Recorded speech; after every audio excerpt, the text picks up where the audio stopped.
Welcome to Pretty Lies and Alibis. Let's seek the truth and travel the long road to justice together. What you know, Alibis, welcome to another episode of Pretty Lies and Alibis. I'm Gigi. Good to have you here on this Monday. We're jumping right in. I got a busy day. Music fact of the day, the Counting Crows name stems from One for Sorrow, which is a British nursery rhyme about the superstitious counting of magpies, which are birds that are members of the larger crow family. Lead singer Adam Duritz heard the rhyme in a movie called Signs of Life, which featured his close friend Mary Louise Parker, and took to the idea of naming his band that. Later, he used the rhyme in the band's song A Murder of One, which is on the group's debut album. I love the Counting Crows, y'all. All right, so real quick, in the Madalina Cojocari case, kind of surprising to me, but the stepdad, Christopher, was bonded out on Friday. Madalina was 11 when she went missing. She would be 12 now. And Madalina was last seen on November 21st of 2022 getting off the school bus. His bond was lowered from $200,000 to a $25,000 secured bond. He will have electronic monitoring and be subject to pretrial supervision. He was seen leaving that detention center at 5:30 p.m. this past Friday and returning back to his home. At the hearing, his attorney said the state had not turned over all the evidence that could prove he did not know where Madalina was. Christopher says that Madalina's mother, Diana, knows where Madalina is and that she is not missing. The state says they shouldn't have to turn over the evidence since he's not charged in her disappearance, only for not reporting her as missing. Ultimately, the judge ordered the state to turn over everything they have to the defense before Madalina went missing, but nothing from after. Just a little short backstory for those of you who are not familiar with this case. She missed a lot of school, and that prompted the school resource officer and a counselor to make a home visit on December 12th of last year to just do a welfare check. Diana, who is Madalina's mom, agreed to come to the school the next day for a meeting, but Madalina was not with her. She said she last saw Madalina on November 23rd and that she and her husband, Christopher, had argued that night. The next morning, Christopher left to go to Michigan to get some things from his family's home. And when he returned on the 26th, she said she asked if he knew where Madalina was, and he said he didn't, and in return asked her the same question. She wasn't reported missing until December 15th, and the two of them were arrested 2 days later on the 17th and charged with failing to report Madalina's disappearance to law enforcement. A search warrant of Diana's card revealed a debit card belonging to her, Madalina's passports, and Diana's Romanian passport. When asked why she waited so long to report Madalina missing, Diana said she did not want to cause a fight with her husband, Christopher. When they were arrested on December 17th of last year, investigators said this is a serious case of a child whose parents clearly are not telling us everything they know. At his hearing on Friday, his attorney, Brandon Roseman, said there's a lot of backstory to this case. The 401k program required him to add Diana's name as a beneficiary, and his attorney said that in doing this, it caused Diana to believe that an external threat was coming for her and Madalina. He also said that the reason Christopher left for Michigan the day after Madalina was last seen was to recover large containers of food, clothing, incidentals, and other items which were consistent with Diana's story of Madalina being hidden for an extended amount of time. Warrants were unsealed in this case in March and stated that Diana had asked a relative to smuggle her and Madalina away from their home due to the bad relationship she had with her husband, Christopher. Phone records show a lengthy conversation between Diana and this distant relative on December 2nd of 2022. The relative had been connected to an ongoing drug and narcotic trafficking investigation, and also unsealed warrants show that there may have been a sighting of Madalina on December 16th in the Sugar Mountain area of North Carolina. The photos were said to be physically consistent with Madalina and her only known blood relative in the country. There were also text messages that Diana sent to someone on December 2nd of 2022. Diana was indicating that she was in the presence of Madalina. On December 4th of last year, Diana traveled towards the North Carolina mountains, claiming to be searching for Madalina. The next day, on December 3rd, Diana was spotted in Hickory, North Carolina, getting an oil change. The oil change attendant said there were toys in the car, but no sign of any kids.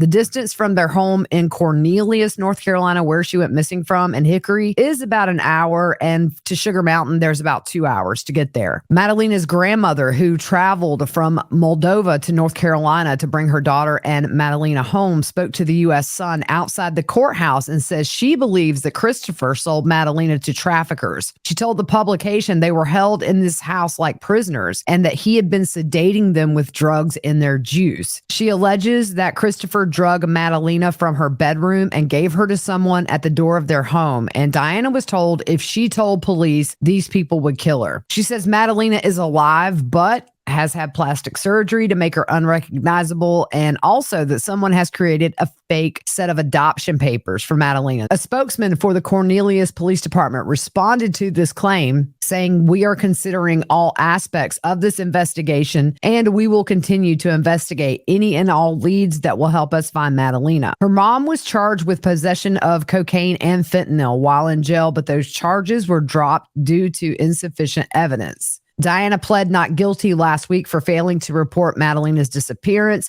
And the same day, that's when his bond was significantly reduced. It makes me wonder, is he talking to people? Is he giving them some information to go on? There are no charges for either one of them for her actual disappearance, just failing to report it. In a jailhouse call between Christopher and a family member, he said that Diana had a lot of cash and he didn't know where she got it from. But on the flip side of that, in a jailhouse call between Diana and her mother, they discussed a bag of money, withdrawing cash, and talked about a theory that Christopher gave Madalina away for money. Anybody with information about Madalina is asked to call the Cornelius Police Department at 704-892-7773 or the FBI at 1-800-CALL-FBI. I've had a lot of people ask me to do a backstory on this Jared Bridegan murder. This was out of Florida, St. Augustine. He was 33 years old and was a former Microsoft senior design manager. He was killed on February 16th, 2022.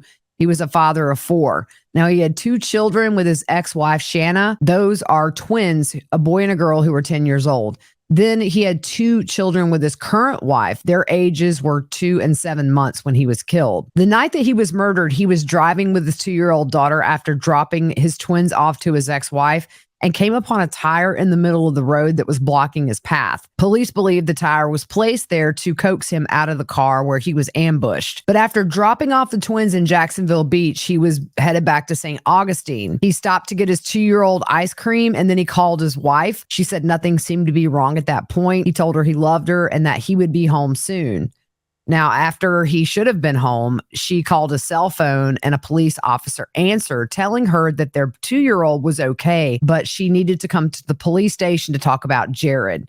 And she told Court TV that later they told her Jared had been shot. Henry Teenan was arrested first in this case in January of this year. He admitted to being the triggerman in the case. And later on in March, Mario Fernandez Saldana, the husband of Jared's ex-wife, Shanna, was arrested and charged with first-degree murder along with conspiracy to commit first-degree murder, solicitation to commit a capital felony, and child abuse. Henry pled guilty to second-degree murder, admitted to pulling the trigger, and he is agreeing to testify against Mario. The link that they found between Henry and Jared was Mario, who is the current husband of Jared's ex-wife.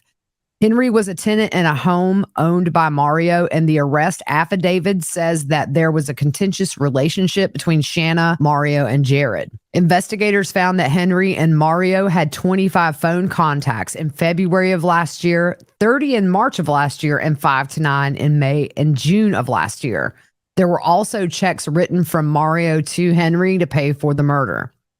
In his arrest affidavit, it says the motion-activated surveillance video shows the tire was not in the roadway shortly before the shooting, as no vehicle swerved to avoid that tire. When Jared came upon the tire in the road, he put his hazards on, got out to remove the tire from the roadway, and then he was ambushed and murdered. Bullets struck the interior of the vehicle in close proximity to where the 2-year-old was strapped into her car seat, an act that reasonably could have been expected to cause physical or mental injury to the child. Witnesses advised that the child was crying when they got on scene. Shanna Gardner, who is Jared's ex-wife, just last week was indicted by a grand jury on Thursday for first-degree murder, which is a capital felony, as well as conspiracy to commit first-degree murder and child abuse. She was arrested in West Richland, Washington, and will be extradited to Duval County. She had been living in Washington with hers and Jared's twins.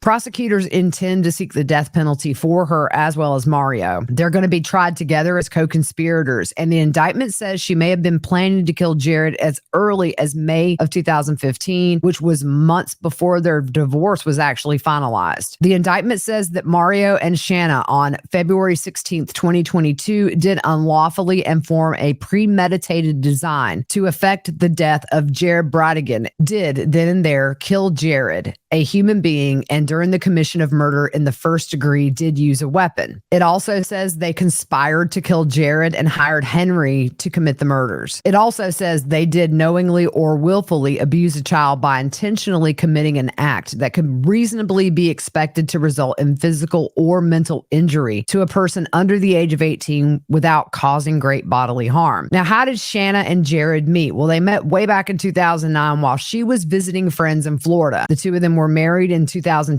in Salt Lake City, Utah. Her parents, they're loaded. They own Stampin' Up, which is a paper craft product store.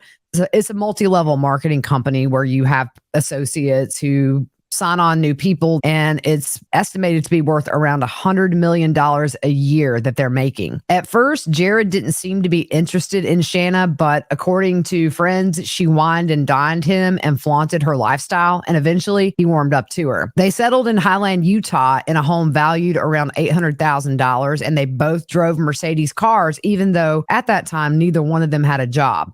They were given a monthly stipend by her parents of $8,500. And they also had access to credit cards as well as their parents giving Jared $100,000 to start his own business. They got pregnant with twins, a boy and a girl, and their son was born with a really serious congenital heart defect, pulmonary hypertension. In order for this baby's heart to function normally, they would need to move somewhere that was at sea level. They moved to Connecticut, which was near Jared's brother and sister-in-law, as well as their son's doctor, who was located in New York. A friend told Fox News that this is about the time when trouble started for the couple. Shanna was normally faithful in going to church, but she stopped and started working out more than normal. A friend said that Shanna became frustrated with Jared, who had put on a little bit of weight and was really focused on starting up his business.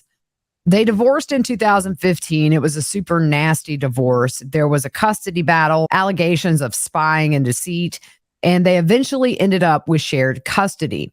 One thing they agreed to was whoever had the kids for that week, the other parent would come over on Wednesdays for a date night.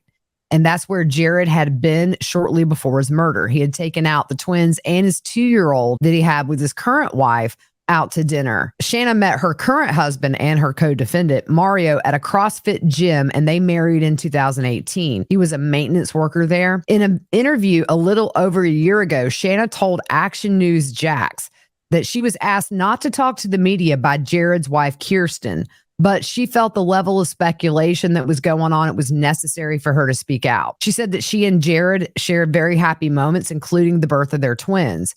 She said anytime divorce comes into the picture, it's messy, but they both love their children. She said when she found out Jared had been killed, she fell to the floor because she was devastated about what she was going to have to tell her children. And she said, even though we didn't always get along, he was still the father of my kids. Another thing is she lawyered up really early on after his murder, saying she did so to protect their twins. And she told the Times-Union that the intense media coverage had become very loud and it made her children feel unsafe. She said, my kids are 10. They understand everything that's going on and they see this and they're scared, terrified, and struggling. Her attorney, Henry Cox, said at the time, for the purpose of seeing if steps could be taken to protect her young twins from any publicity surrounding this tragic event. As for any other reason for the family to have her need counsel, whether it be myself or anyone else, there is none. Back when Mario was arrested, her parents put out a statement to their distributors and to the people that were under them as part of their business. It says, as a Stampin' Up leader, we feel it's important to communicate with you regarding a Gardner family matter. Stampin' Up is aware that Mario Fernandez, Shanna Gardner's current husband, has been arrested in conjunction with an ongoing investigation. Shanna, which is Shelley and Sterling's daughter, and Mario have been separated for an extended period of time. We have no further details about the situation other than what has been reported in the media. We understand that some demonstrators have received troubling comments about this matter on their social media platforms.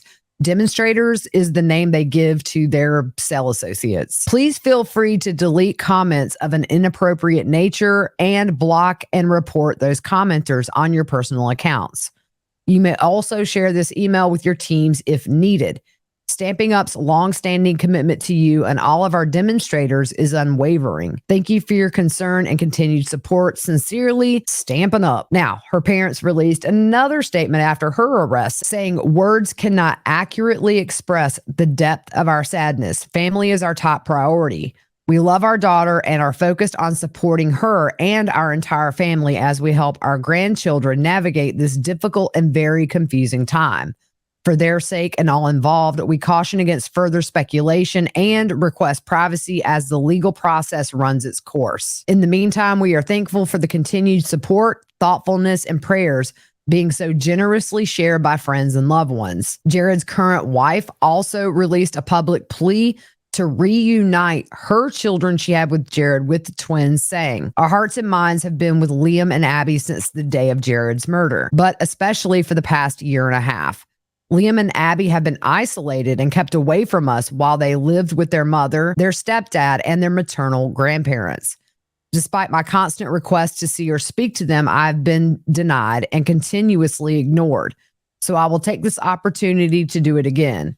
She then spoke directly to Shelley and Sterling Gardner, which is Shanna's parents. Put the emotional and mental well-being of Liam and Abby above all else and allow them to reconnect with us. We are their family. We love them. We have prayed for them every single day for the last 547 days since they were ripped away and isolated from us. The kids deserve all the love and support possible as we work through this next chapter. Please do not continue to add to their pain. Let our children be siblings again and put them first and do what's right. Thank you. She also said that she told her now 4-year-old daughter, who was in the car with her father when he was murdered, that the mean mom was now going to be in jail. Speaking of the arrest, Jared's wife, Kirsten, said from very, very early on, everything in my body and soul told me she was behind it. She thought this was planned out and specific to Jared. His brother also had conversations with Jared where he expressed concerns that maybe something like this would happen to him, which eventually did. His wife goes on to say, Shanna's arrest ends one horrific chapter of our pursuit of justice for Jared, and now we open a new one. The next chapter will be excruciating. We expect justice to be carried out to the fullest extent of the law. Apparently, the situation between Shanna and Jared was so bad that they literally used written communication to communicate back and forth. She said there was not a mutual trust between the two households.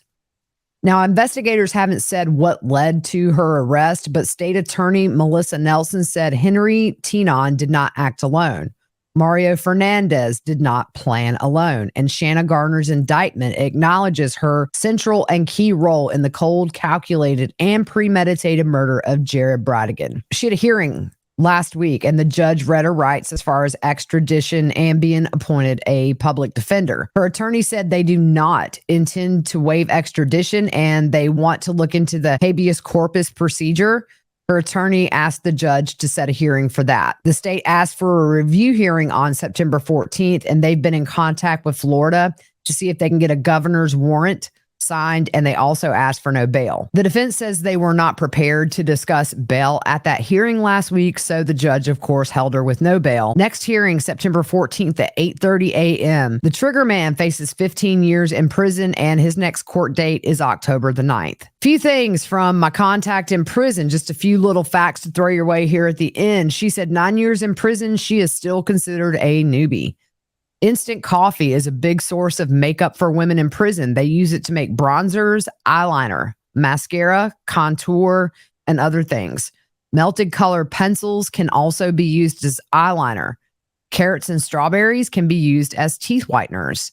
Lipstick can be made from crushing up cherries or beets and combined with petroleum jelly. Lip gloss is usually made with Kool-Aid powder and petroleum jelly. For beach waves, like Lori seems to always have, except y'all, the back of that hair, I've sat behind her, it's not all there. You braid your hair while it's wet, let it stay overnight. They will use rubber bands or dental floss to thread their eyebrows. A little hack if you got heartburn, eat a packet of yellow mustard. Maxi pads, those can be used to make you a sleep mask. All right, guys, that's the end for today. We'll be back tomorrow. Hope you have a good rest of your day.